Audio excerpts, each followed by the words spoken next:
Check out this beautiful kitty sleeping by the window. Okay, enough of the kitty. I suppose we should do some math.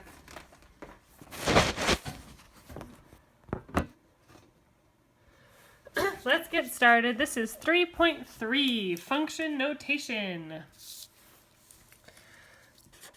3.3, function notation. So we're just introducing a little bit of a new notation today. These linear functions, as we learned last time, can be written in the form of y equals mx plus b. That's a linear function. We talked about that last time.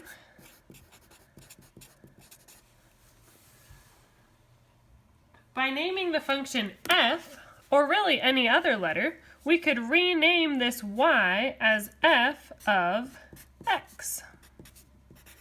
And we could rewrite this same linear function using what's called function notation, f of x. If f is the function, then x is in its domain. So this thing is pronounced f of x. Now f of x and y are really the same thing. Notice we just substituted those two. So f of x really equals y. Those two are the same thing. What we can do is f tells us what to input into this function. Now, even though there's parentheses, this is not multiplication. This is just a notation. So it's the function f and the input is x.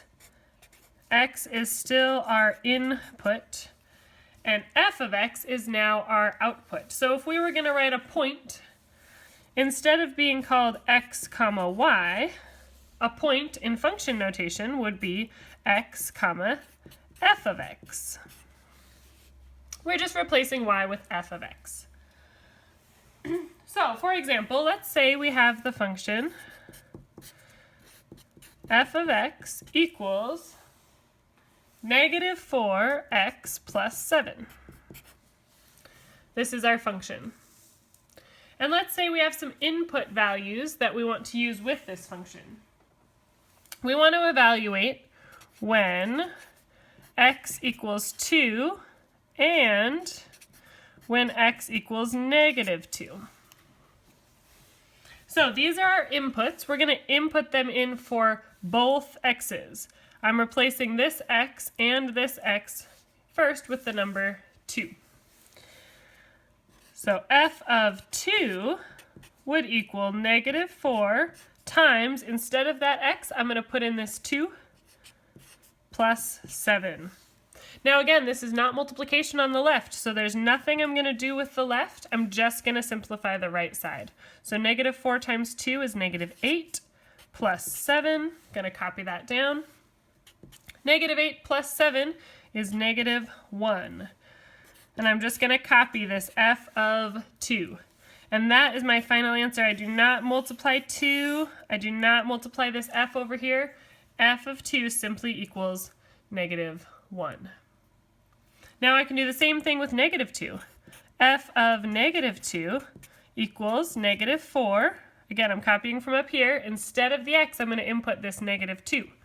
So negative 4 times negative 2 plus 7. Again, do not simplify the left side at all. I'm just working over here. Negative 4 times negative 2 is 8 plus 7, which equals 15. So f of negative 2 is equal to 15. We're just substituting that x with the number from the original problem. All of this right here would be given to you in the problem. I would give you the x's to plug in, and I would give you the function. All I need you to do is substitute the number in for that x and simplify that right side. Now we can also interpret what function notation means. So let's say f of x, for example, this time let's say h of x. For fun, let's name it h instead. Remember, function notation, that's just the name of the variable. So let's name it h of x. Perhaps h of x is the height that you are, your height, at age x. So x is your age and h is how tall you are. Let's interpret some of these expressions.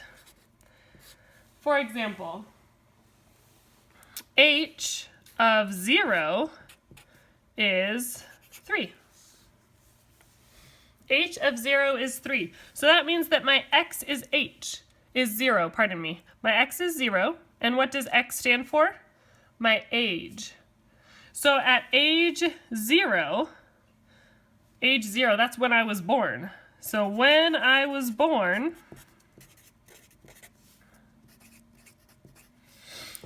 then h is my height. So when I was born at year 0, or at age 0, I was 3, what would make sense? 3 feet tall, 3 inches tall? Let's go inches. I was 3 inches tall. Now that's not very realistic, that's a very, very short baby. But just for example. Let's say I had another h, fact about h. Let's say be h of 6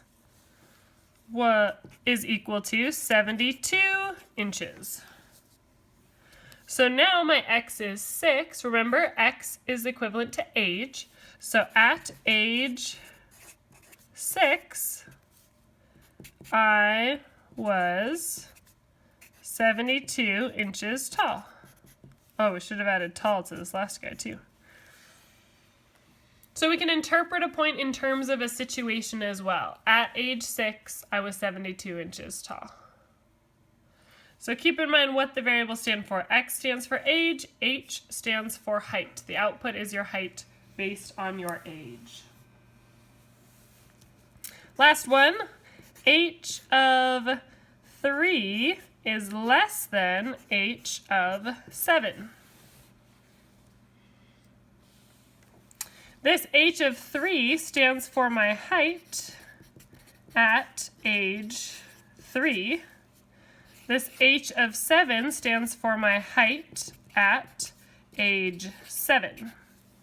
So what this expression is telling me is that my height at age 3 was less than, I was shorter than my height at age 7. So we can interpret this function notation in terms of an actual situation. Now what if in example 1 we practiced, I give you the x. In this example I give you the age. What if I wanted to find out at what height I was a certain age? What if I gave you the output to begin with?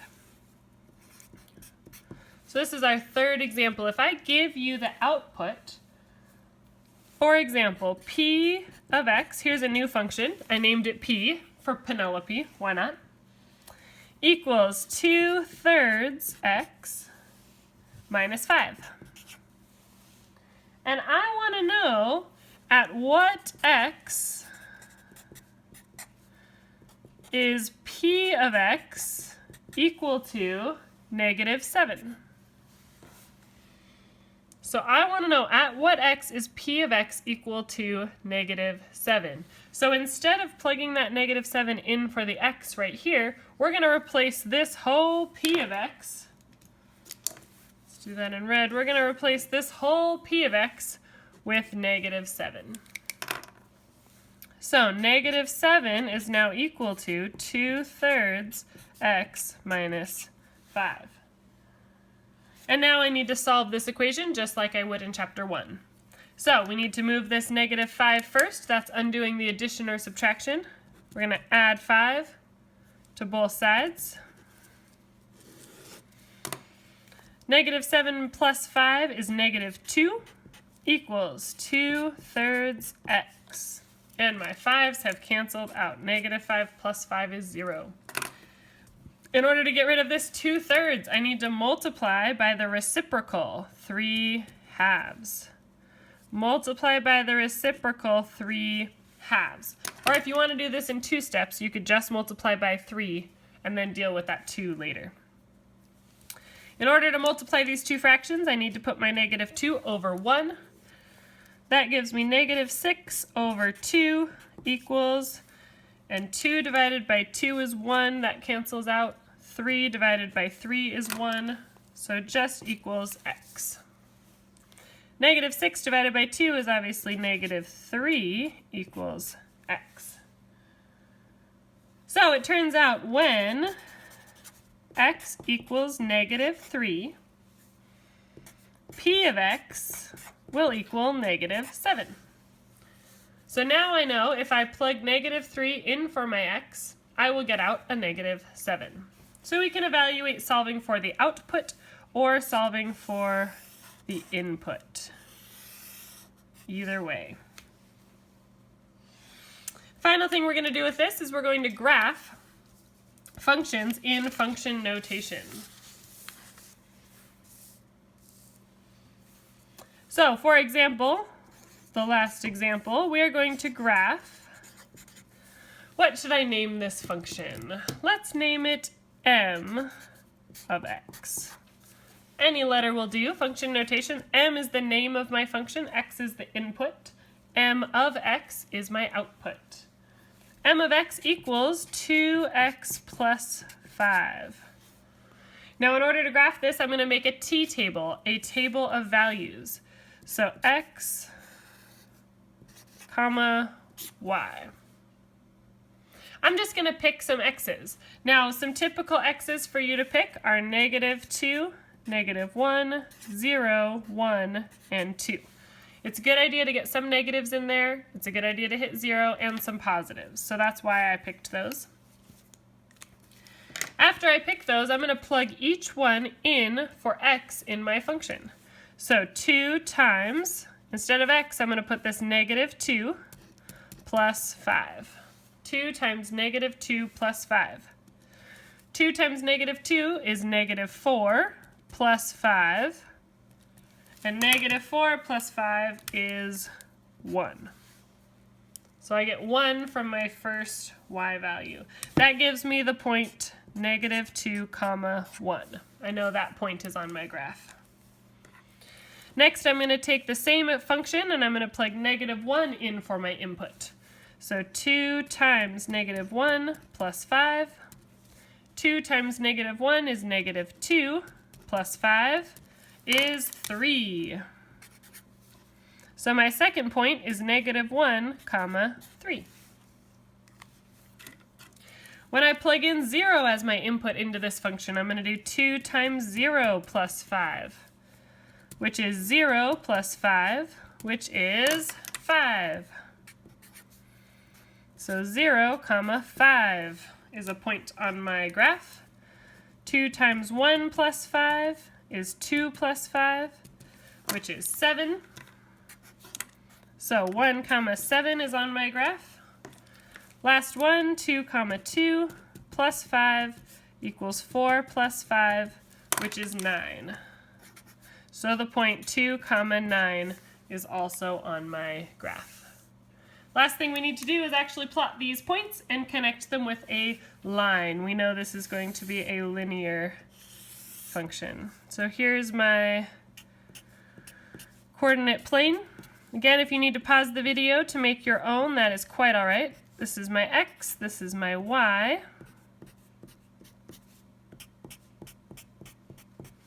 My first point is negative 2 comma 1, so left 2, up 1. That's my very first point. My second point is negative 1 comma 3, so I'm going left 1, up 3. In the middle, 0 comma 5, 0, 1, 2, 3, 4, 5. Right there, 1 comma 7. Right there, and 2 comma 9. Oh man, I almost didn't have enough room for that one. 2 comma 9. Now since this is a linear function, we're going to connect those dots with a straight line, going forever in both directions. And that is the graph of our m function. Thanks for watching. See you in class.